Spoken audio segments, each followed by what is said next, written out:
네, 알고도 지원 방침 왜 그랬을까라는 제목이 붙어 있습니다. 어제 북한의 미사일 발사에 대해서 우리 청와대에서는 기민하게 대응을 했다라고 얘기를 했습니다. 그런데 하루 전에 어떤 일이 있었냐면 통일부가 국제기구에 90억 원 규모 800만 달러를 대북 지원하겠다라고 이렇게 밝혔습니다. 근데 사전 징후로 북한의 도발에 대한 사전 징후를 이미 그 당시에 알고 있었다는 거거든요. 예, 그렇습니다. 저 시간대별로 한번 좀 설명을 좀 해주셨으면 좋겠습니다. 그러니까 어제 이제 14일 날 이미 그 미사일을 발사를 하기 위해서는 연료 충전이라는 걸 해야 되지 않습니까? 그 징후를 포착을 했다라는 거예요. 그래서 우리도 그 발사 시간에 맞춰서 현무 미사일을 발사해라라는 것까지도 준비를 해놨었고 네. 그 상황은 미국에도 보고가 됐었습니다. 네. 그래서 미국에서도 사실 북한이 미사일을 발사하는 상황을 상황실에서 대비를 하고 보고 있었고 그런데 이제 지금 일각에서 이제 이 부분이 좀 문제다라고 하는 어떤 지적이 나오고 있는 것은 통일부에서 그날 오전에 이 지원 계획, 약 800만 불 가량이죠. 우리 돈으로 90억 원 가량의 지원 계획을 계속해서 하겠다. 그러니까 제재에 관해서는 정치적인 제재를 하고 해야지만 기존의 인권 지원 사업 같은 경우에는 한동안 중단이 됐던 건 맞지만 유엔의 요청이 있었기 때문에 인도적 지원을 계속해서 하는 법으로 방향을 잡았다라고 투트랙을 밝혔기 때문에 이 부분이 잘못된 게 아니냐라는 야권의 지적이 있는 거죠. 시점이 너무나 잘못된 게 아니냐는 지적이 있는 겁니다. 네. 그러니까 정부는 지금 이제 뭐 유네스코나 이런 세계 기구를 통해서 한 90억 원 정도의 네. 지금 지원을 하겠다고 하는 건데, 그러니까 통일부에서 설명할 때 이렇게 설명을 했어요. 지금 북한의 취약계층을 도와주지 안 되는 굉장히 시급한 순간이다. 네. 그래서 지원을 한다고 했거든요. 도대체 시급한 순간이라는 게 어떤 의미냐라고 질문을 했더니 통일부에서는요 이렇게 답을 했습니다. 지금 유엔 결의가 최근 역대 결의 중에서 가장 강력한 제재 결의안이 채택이 되었습니다. 이런 강력한 제재에 따른 북한 경제의 타격은 피해 나갈 수 없을 것이라고 지금 예측이 되는 바입니다. 일단 저걸 액면 그대로 받아들이자면 지금 아주 강력한 대북 제재가 시행 중이니 북한이 그러면 어려워질 수 있으니 그래서 우리가 지원을 하겠다. 지금 이렇게 들리거든요. 저는 이게 논리적으로 도저히 납득이 안 되는 거고요. 지금 이게 오히려 그 사드 이런 것 때문에 중국에서 이게 쫓겨나는 우리 기업들도 많습니다. 그럼 이게 북한 제재 때문에 정말 이게 쫓겨나는 우리 기업들은 정부에서 이게 관심이나 가지고 지원해 줍니까? 근데 오히려 북한 인도 지원한다? 저는 이게 그게 안 맞고요. 저는 이게 이번 지원에 두 가지가 안 맞는 게 첫째 이게 시기가 너무 안 맞아요. 네. 왜냐하면 이게 제재 잉크가 마르기도 전에 다시 이게 인도적 지원한다. 이건 이게 시점이 전혀 안 맞고요. 그다음에 두 번째는 바로 이게 북한의 어떤 오판을 왜냐하면 이게 그 한쪽에 채찍을 들고 한쪽이 당근을 주면 북한이 이게 과연 남한이 우리나라가 이게 강력한 제재 의지가 있는가 이런 게 오판도 할 수 있고요. 저는 이게 그리고 마지막으로 무엇보다 이게 그 국민하고 국가가 분리될 수가 없어요. 예를 들어 이게 북한의 인도적 지원은 말은 인도적 지원이지만 그게 우리가 안 해주면 이게 북한 정권이 그 부담할 돈이에요. 근데 그 돈으로 핵하고 미사일 개발하고 있어요. 이게 말이 됩니까? 그래서 이게 부적절하다 이렇게 봅니다. 네. 예, 그 부분에 대해서는 약간의 상황에 대해서는 추가적으로 알아야 될 필요가 있는 게 일단 돈이 지원되는 건 아니고 현물이 지원이 됩니다. 현물이 지원되고 있고 유엔에서 들어가서 그 부분들이 지원대로 쓰이고 있는지도 관리 감독을 하기 때문에 우려하시는 바와 같은 그런 어떤 그 돈이 직접적으로 갈 리는 없을 것 같고요. 한 가지 이제 정부에서는 이런 얘기도 합니다. 투프트랙인데 왜 그럼 이 시점에서 해야 되느냐. 네. 시점에 관해서는 저도 국민들이 공감하지 않는 분이 더 많을 것 같아요. 근데 다만 지금 우리가 중국이나 러시아 측의 협조를 얻어야 되는 상황에서 중국이나 러시아 측에서는 너무 북한을 옥죄게 될 경우에는 오히려 반발이 있어서 더 위험하다는 반론을 제기하고 있거든요. 거기에 대해서 이런 얘기를 할 수도 있는 거죠. 당신들이 걱정하고 있는 부분은 인권적 차원에서 유엔이나 이런 데를 통해서 해결을 하고 있다. 그러니까 당신들도 제재에도 동참을 해달라는 요구도 또 할 수 있는 거죠. 그러니까 네. 항상 이 양면이 있는 거죠. 양면이 있지만 그래도 이제 유엔 제재로 북한이 어려워지고 있는 것이냐라는 부분을 기자들이 되물어서 네. 확인을 했는데요. 이유정 대변인이 어떻게 답변했는지 들어보시겠습니다. A는 B다라고 답변을 하진 않았고요. 그 여러 가지 상황 중에서 하나의 요소로 영향을 미치지 않겠느냐라는 배경에 대해서 제가 설명을 드린 것입니다. 뭔가 흐릿하게 답변을 하는데 네. 사실은 북한이 미사일 한 발을 쏘는데 약 3천만 달러 정도가 이렇게 소요된다고 추정되고 있거든요. 그런데 우리가 인도적 지원 물자로 한 800만 불 정도를 유엔기구를 통해서 지원을 한다라고 하면 이게 제 주변에서도 그런 말을 해요. 뭐냐면 그럼 3천만 달러짜리 미사일 도발을 하지 말고 그 돈을 아껴가지고 자신들의 어려움에 겪고 있는 임산부나 아동들 그 돈으로 지원을 해주면 되는 거 아니냐. 그 돈은 도발을 하게끔 놔두면서 왜 우리나라 국민의 세금으로 조성된 돈을 갖다가 지원을 해줘야 되느냐. 이걸 이해 못하겠다라고 지적을 하고 있는 겁니다. 그러니까 굉장히 상식적인 네. 생각이 아니지 않습니까? 우리가 보통 일반인들, 뭐 국민들 여러분께서 보시면 당연히 그런 생각들을 하시게 되죠. 왜 그런데 굳이 지금 정부가 이 상식을 어긋나면서까지 지원하느냐? 자, 국제기구에 대한 지원은 그동안 우리가 해왔습니다. 해왔고 또 이것 그 자체가 뭐 지난 박근혜 정부 때 조금 하지 않았는 측면이 있는데 또 전체적으로 보면 국제에 해왔어요. 근데 지금 상황이 좀 보자는 것이죠.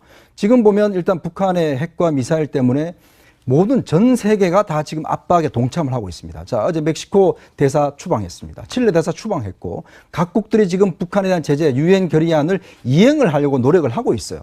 자, 그런 상황에서 우리가 이제 압력밥솥에 밥을 하지 않습니까? 정말 조금만 있으면 이제 밥이 되는 순간이에요. 그런데 어떤 면에서 보면 이 대북 지원 자체가 그냥 김을 빼버리는 저는 역할을 한다라고 보거든요. 자, 그런 상황에서 우리 정부가 그것도 당사자가 우리는 이 문제의 당사자입니다. 다른 나라는 저 남미의 나라나 아프리카의 나라는 이 당사자가 아니에요. 우리는 직접적으로 북한 핵에 피해를 볼 수 있는 나라고 이걸 점에서 어떤 면에서 보면 문재인 대통령이 이야기를 했지 않습니까? 독자적인 제재도 하겠다라고 이야기를 했잖아요. 그리고 어제 NSC에서도 모든 수단과 방법을 가지고 북한을 제재해야 된다고 이야기했지 않습니까? 자, 그런 상황에서 그러면 북한 주민과 그 아이들의 먹일 수 있는 지금 그 해야 될 책임을 누가 가지고 있습니까? 김정은이 그걸 예산을 빼서 지금 핵과 미사일을 지금 개발하는 거 아니겠어요? 이런 상황에서 지금 북한이 재해가 났습니까? 수해가 났습니까? 지금 뭐 굶어 죽기를 합니까? 자, 그런 상황에서 우리가 지금 긴급하게 지원을 한다? 어떤 면에서 보면 물론 근본적인 시점상에도 문제가 있는 것이고 그리고 지금 어제 3일 전에 유엔 안보리에서 제재 결의안이 통과됐죠. 그렇죠. 그런 상황에서 지금 일본과 미국이 이 문제에 대해서 굉장히 우려를 하는 상황에서 왜 우리 정부가 대통령은 제재하겠다는 메시지를 내는데 통일부는 우리는 지원합니다 이런 메시지를 낸다면 국민들 입장에서는 도대체 우리 정부의 입장이 뭐냐? 이런 것에 대한 의문을 가질 수밖에 없는 것이죠. 네. 근데 이제 국민뿐만 아니라 이제 미국과 일본도 의구심을 가질 수밖에 없는 게 지금 문재인 대통령 러시아에 얼마 전에 갔을 때 원유 공급 중단해달라고 했는데 푸틴 대통령 면전에서 거절을 했잖아요. 그렇죠. 그러면 한미일 동맹을 더 강화시켜야 된다는 그런 목소리가 높은데 당장 이제 어제 아베 일본 총리만 해도 지금 이거 대북 지원할 때냐라고 이야기를 했는데 문 대통령은 이 대북 인도적 지원은 이 정치적 상황이랑 별개다라고 일단 선을 그었거든요. 여기 한미일 공조 조금 어긋날 수도 있다 이런 지적이 나옵니다. 그렇죠. 지금 그 동북아시아의 그 정세를 크게 보면 바로 그 한미일 대 그다음에 러시아, 중국, 북한 이렇게 양대 세력이 지금 대치하고 있는 상황이잖아요. 근데 제가 보기에 안보에서 가장 저는 큰 문제가 바로 이 안보 포퓰리즘과 안보 아마추어리즘, 그다음에 안보 괴담 세 가지를 벌여야 된다 보는데 바로 이게 한반도 운전사석 이게 저는 안보 아마추어리즘이라고 봅니다. 왜냐하면 이게 지금 가장 시급한 건 한미일 아주 이게 찰떡 공조 이게 필요한 시점에서 먼저 이 정치적 상황과 무관하게 북한을 인도적 지원한다? 그렇다면 이게 과연 미국이나 일본이 이게 납득할 수 있겠는가? 본인들은 이게 일본은 2번이나 벌써 미사일이 상공을 날아갔지 않습니까? 그래서 이게 한미일 공조를 깨는 아주 이게 안보 아마추어리즘이다 이렇게 봅니다. 그래서 한 가지만 예. 이야기 드리면 지난번 이제 푸틴 대통령 만났을 때 그 푸틴 대통령한테 우리 대통령이 이제 그 원유를 좀 끊어달라 이런 요구를 했지 않습니까? 그때 푸틴이 어떻게 이야기를 하냐면 이거는 끊으면 북한의 산부인과나 이거 정말 생활에 필요한 거 이걸 끊기 때문에 이거 못 끊겠다라고 이야기를 했어요. 자, 그 논리라면 지금 우리가 예를 들어서 지금 국제기구에 지원하는 문제. 자, 그러면 북한의 지금 어린애들이라든지 정말 필요한 애들의 영양 공급을 위해서 이건 어쩔 수 없이 하는 거다라고 이야기를 한다면 우리가 그럼 푸틴한테 요구하는 것과 푸틴이 그에 대해 반대한 논리와 우리가 지금 뭐 이 국제기구를 통해 지원하는 논리와 이게 지금 대치된단 말이죠. 네. 자, 과연 그러면 왜 정부가 같은 입장을 놓고 이렇게 서로 대치되는 이야기를 하고 있을까? 그리고 또 우리가 중국과 러시아의 무슨 명분으로 그럼 석유를 끊어달라고 이야기를 할 것인가? 이런 문제 상당히 혼란스러울 수밖에 없습니다. 이 미국과 일본 정부에서 나오는 반응들을 차례차례 한번 좀 살펴볼 필요가 있을 것 같습니다. 그레이스 최 미국 국무부 동아태 담당 대변인은 인도적 지원에 대한 질문을 물어보니까 한국 정부에 문의하라 라고 약간 좀 불쾌한 듯이 답변을 했어요. 그리고 또 하나가 일본 정부의 대변인 역할을 하고 있는 거죠. 스가 요시히데 일본 관방장관은 이런 말까지 했습니다. 圧力を損ないかねない行動というのは避ける必要があるというふうに思います。 한미일 공조가 더 강화돼야 되는 시점에서 지금 대북 인도적 지원 문제가 드러나고 있기 때문에 지금 저런 파열음 같은 것들이 좀 나오고 있는 것 같거든요. 저런 부분은 이제 청와대에서 문재인 대통령이 분명히 국제적인 설득 작업이 필요한 상황이라고 보고요. 문제 청와대 입장은 그렇게 보여요. 말씀드린 바와 같이 투트랙에 대한 부분을 명확하게 하고 있고 또 이제 원유를 공급하는 문제와 직접적으로 필요한 물품, 뭐 분유 이런 것들이 가는 문제와의 심각성의 정도가 많이 달라질 수도 있고요. 또 이제 한미일 공조를 깨트린다는 얘기를 하고 있지만 지금 우리 문제가 한미일만이 꼼꼼하게 만약에 찰떡 공조를 해버리게 될 경우 그쪽으로만 붙이게 될 경우에는 반대로 완전히 대립선이 생길 수도 있다라고 청와대는 보고 올 수 있는 거거든요. 그러니까 중국과 러시아 전체, 이 동북아 전체에서 균형을 잡겠다라는 정책을 일단 문재인 대통령이 표방하고 있기 때문에 그렇게 본다라고 한다면 지금 이거를 별개로 분리해서 본다라는 부분을 또 납득 못할 바도 아니거든요. 그러니까 그런 부분을 미국과 일본에도 납득을 시켜야 될 거고 미국 같은 경우에도 이제 비선 통로를 통해서 북한과의 대화 시도를 계속해서 하고 있는 상황 아니겠습니까? 모든 걸 다 극한 대립으로 갈 필요는 없다라는 거죠. 네. 네. 근데 좀 저희가 짚어볼 게 어제 북한이 이제 미사일 도발을 네. 했잖아요. 우리 정부는 그 전날 분명히 알고 있었다고 했고, 근데 그날 전날에 이제 문재인 대통령은 CNN과 인터뷰를 하면서 대화를 또 강조를 했어요. 그런데 어제 북한이 도발한 이후에 문재인 대통령이 꽤 아주 거칠게 북한을 비판을 했었거든요. 문재인 대통령입니다. 이런 상황에서는 대화도 불가능합니다. 국제사회의 제재와 압박이 한층 더 옥죄어질 것입니다. 북한이 우리와 동맹국을 향해 도발해올 경우 조기에 분쇄하고 재기불능으로 만들 수 있는 힘이 있습니다. 네, 저런 발언들을 보면 이제 국민들이 헷갈리는 건데요. 투트랙으로 가서 대화도 할 수 있는 여지는 열어두고 있는데 또 어제 발언을 보면 분쇄, 재기불능이라는 단어까지 등장하면서 강한 제재를 또 암시하고 있습니다. 그렇죠. 이게 제가 그 사드 배치부터 시작해서 자꾸 이게 그 대통령의 그 발언이 자꾸 이게 좌우, 그러니까 제재와 대화 사이에 예. 약간 이게 그 표현을 좀 심하게 하면 오락가락. 네. 정말 이게 국민들이 혼동할 정도로 이렇다 보고요. 저는 이게 대통령이 한반도 운전자석을 들고 놓았다면 항상 이게 운전할 때는 우측 깜빡이면 우로 가고 좌측 깜빡이면 좌로 가야 되는데 좌측 깜빡이를 열고 이게 우로 가면 이게 제대로 운전이 되겠습니까? 그래서 저는 이게 지금은 분명히 누가 말해도 이게 대화의 국면이 아니고 엄격한 이게 제재의 국면이고 따라서 이게 지금은 강하고 일관된 제재를 통해서 그래야만 이게 북핵을 해결할 수 있다. 이렇게 봅니다. 네, 이 통일부의 정책이 약간 왔다 갔다 하면서 국민들이 좀 헷갈려하는 부분에 대해서 얘기를 하고 있는데 또 문제가 하나 생겼습니다. 이게 뭐냐면 푼돈에 통일부 공무원의 양심을 팔았다는 얘기가 나오는데 화면으로 만나보시겠습니다. 네, 30만 원에 팔아넘긴 새터민 정보. 어떤 얘기입니까? 저는 이게 아마 그 주무관, 아마 6급 주무관인데요. 그분에게 그 아마 공무적으로 이게 자기가 가지고 있던 그 비밀 있잖아요. 예를 들어 이 개인정보, 탈북민들. 이걸 이게 1인당 한 30만 원씩 받고요. 네. 거의 한 1,400만 원 정도 예. 이게 정보를 파는 거예요. 근데 이 죄는요, 제가 보기에 공무상 비밀 누설 등으로 기소가 됐는데 일단 이게 공무상 비밀 누설은 2년 이하로 가볍지만 그 특별법에 그 개인정보보호법이 있어요. 그런데 개인정보보호법 59조에 보면 바로 이게 그 개인정보, 주민등록번호라든지 이걸 갖다가 무단으로 이게 그 누설하거나 또 이게 그 팔아 넘기면요, 바로 이게 5년 이하의 징역에 가중처벌하는 게 있습니다. 그래서 이게 그 이분의 질이 상당히 안 좋아요.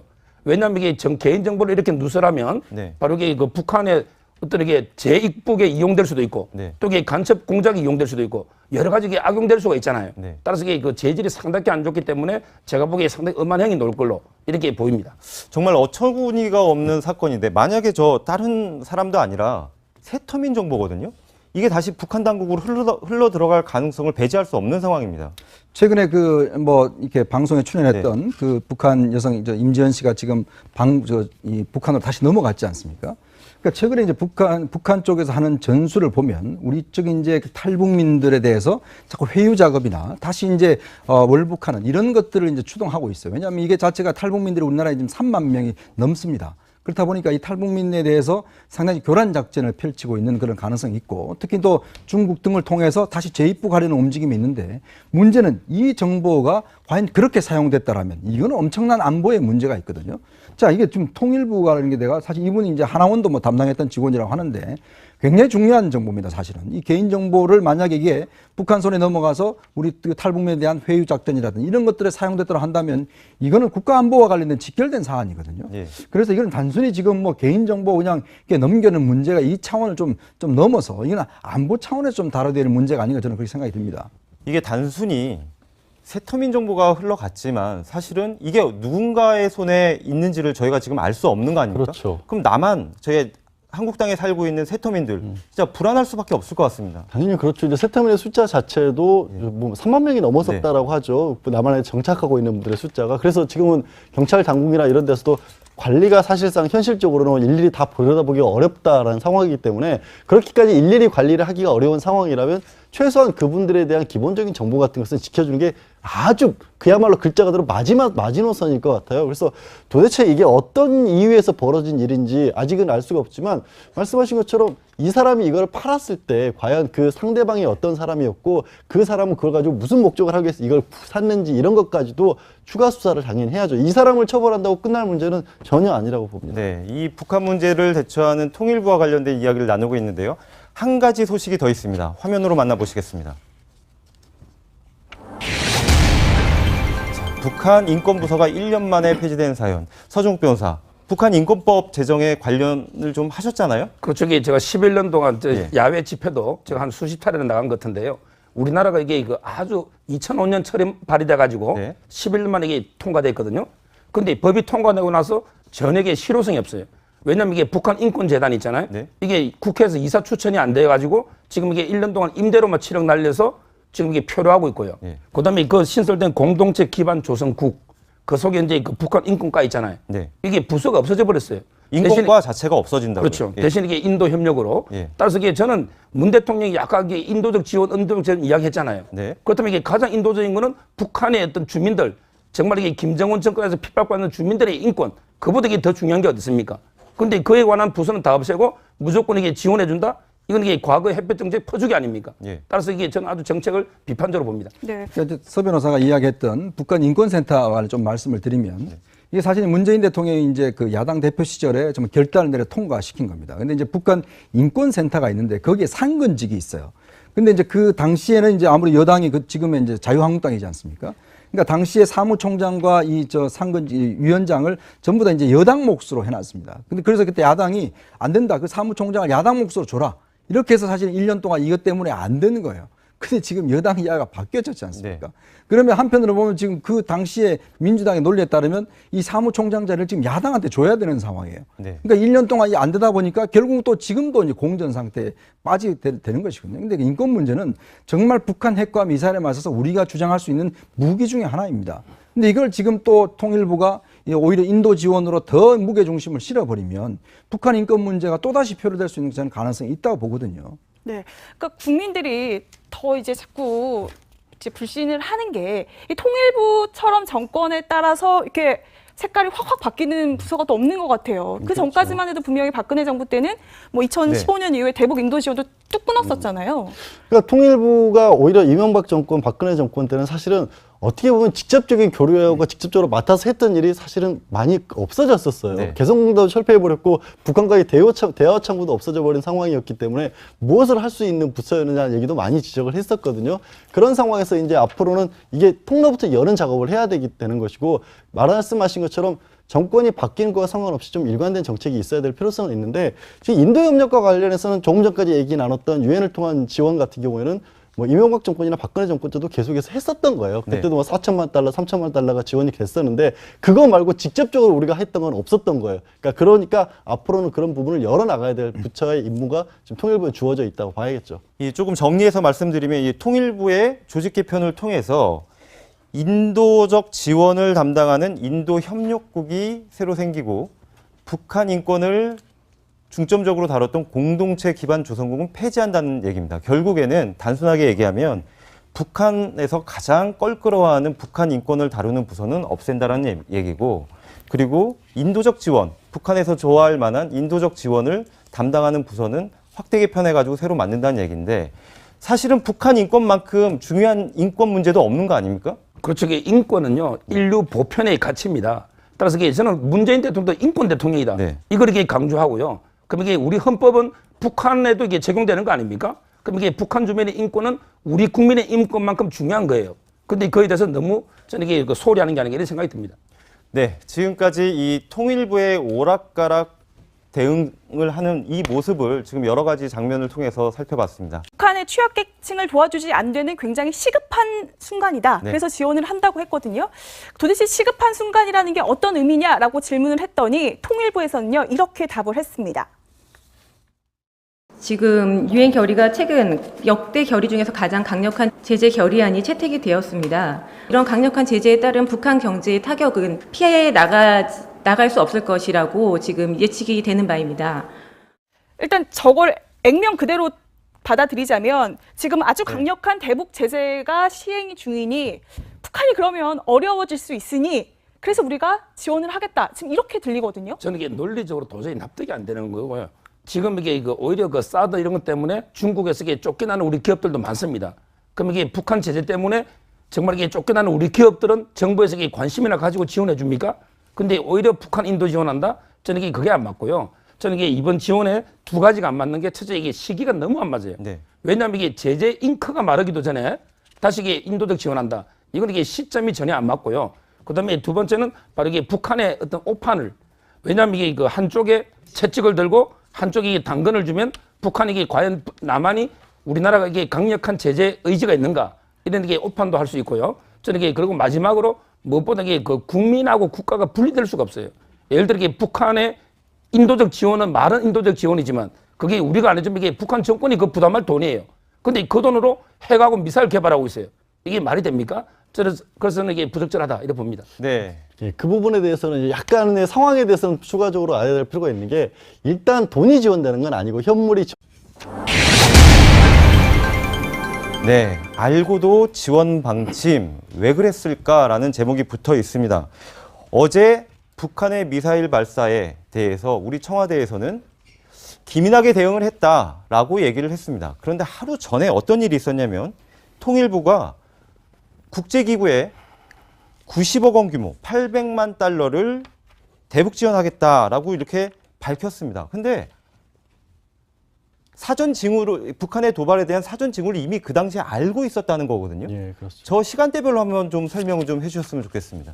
그러니까 어제 이제 14일 날 이미 그 미사일을 발사를 하기 위해서는 연료 충전이라는 걸 해야 되지 않습니까? 그 징후를 포착을 했다라는 거예요. 그래서 우리도 그 발사 시간에 맞춰서 현무 미사일을 발사해라라는 것까지도 준비를 해놨었고 네. 그 상황은 미국에도 보고가 됐었습니다. 네. 그래서 미국에서도 사실 북한이 미사일을 발사하는 상황을 상황실에서 대비를 하고 보고 있었고 그런데 이제 지금 일각에서 이제 이 부분이 좀 문제다라고 하는 어떤 지적이 나오고 있는 것은 통일부에서 그날 오전에 이 지원 계획, 약 800만 불 가량이죠. 우리 돈으로 90억 원 가량의 지원 계획을 계속해서 하겠다. 그러니까 제재에 관해서는 정치적인 제재를 하고 해야지만 기존의 인권 지원 사업 같은 경우에는 한동안 중단이 됐던 건 맞지만 유엔의 요청이 있었기 때문에 인도적 지원을 계속해서 하는 법으로 방향을 잡았다라고 투트랙을 밝혔기 때문에 이 부분이 잘못된 게 아니냐라는 야권의 지적이 있는 거죠. 시점이 너무나 잘못된 게 아니냐는 지적이 있는 겁니다. 네.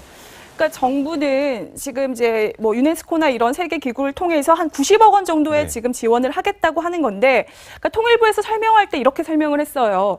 지금 지원이 됩니다. 현물이 지원되고 있고 유엔에서 들어가서 그 부분들이 지원대로 쓰이고 있는지도 관리 감독을 네. 하기 때문에 우려하시는 바와 같은 그런 어떤 그 돈이 직접적으로 갈 리는 없을 것 같고요. 한 가지 이제 정부에서는 이런 얘기도 합니다. 투프트랙인데 왜 그럼 이 시점에서 해야 되느냐. 네. 시점에 관해서는 저도 국민들이 공감하지 않는 분이 더 많을 것 같아요. 근데 다만 지금 우리가 중국이나 러시아 측의 협조를 얻어야 되는 상황에서 중국이나 러시아 측에서는 너무 북한을 옥죄게 될 경우에는 오히려 반발이 있어서 더 위험하다는 반론을 제기하고 있거든요. 거기에 대해서 이런 얘기를 할 수도 있는 거죠.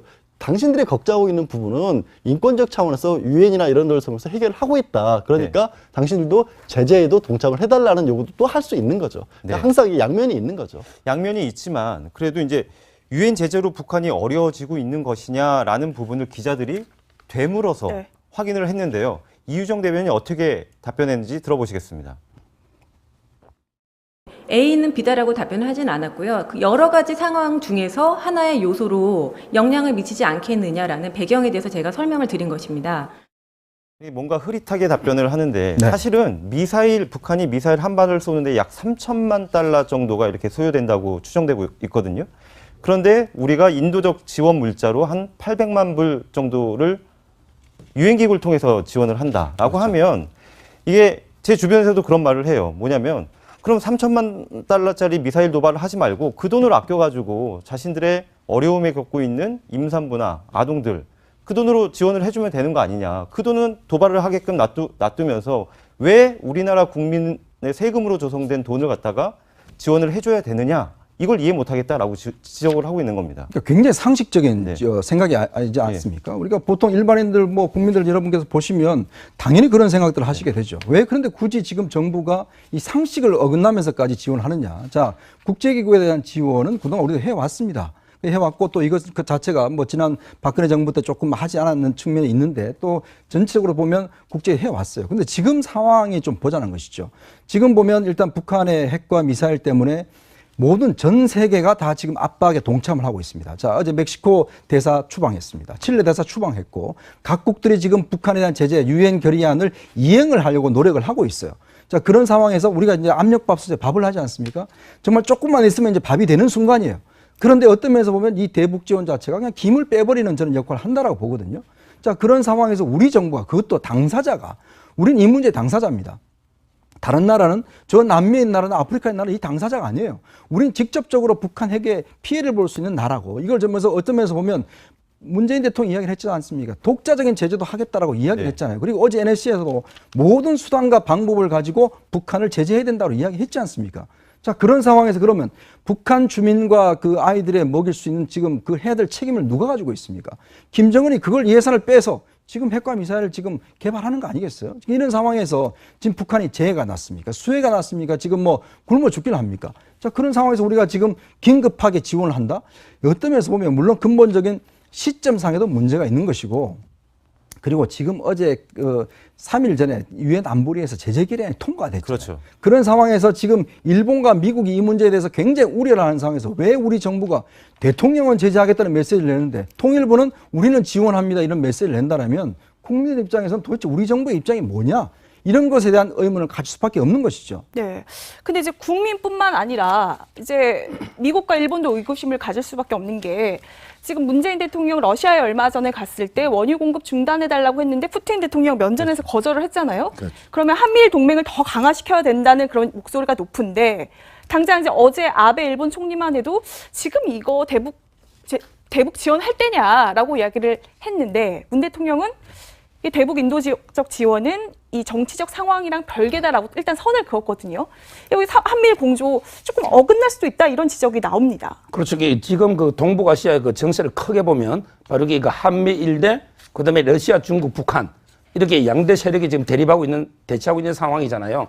근데 제가 보기에 안보에서 가장 저는 큰 문제가 바로 이 안보 포퓰리즘과 안보 아마추어리즘, 그다음에 안보 괴담 세 가지를 벌여야 된다 보는데 바로 이게 한반도 운전사석 이게 저는 안보 아마추어리즘이라고 봅니다. 왜냐하면 이게 지금 가장 시급한 건 한미일 아주 이게 찰떡 공조 이게 필요한 시점에서 먼저 이 정치적 상황과 무관하게 북한을 인도적 지원한다? 그렇다면 이게 과연 미국이나 일본이 이게 납득할 수 있겠는가? 본인들은 이게 일본은 2번이나 벌써 미사일이 상공을 날아갔지 않습니까? 그래서 이게 한미일 공조를 깨는 아주 이게 안보 아마추어리즘이다 이렇게 봅니다. 그래서 한 가지만 이야기 드리면 지난번 이제 푸틴 대통령 만났을 때 그 푸틴 대통령한테 우리 대통령이 이제 그 원유를 좀 끊어달라.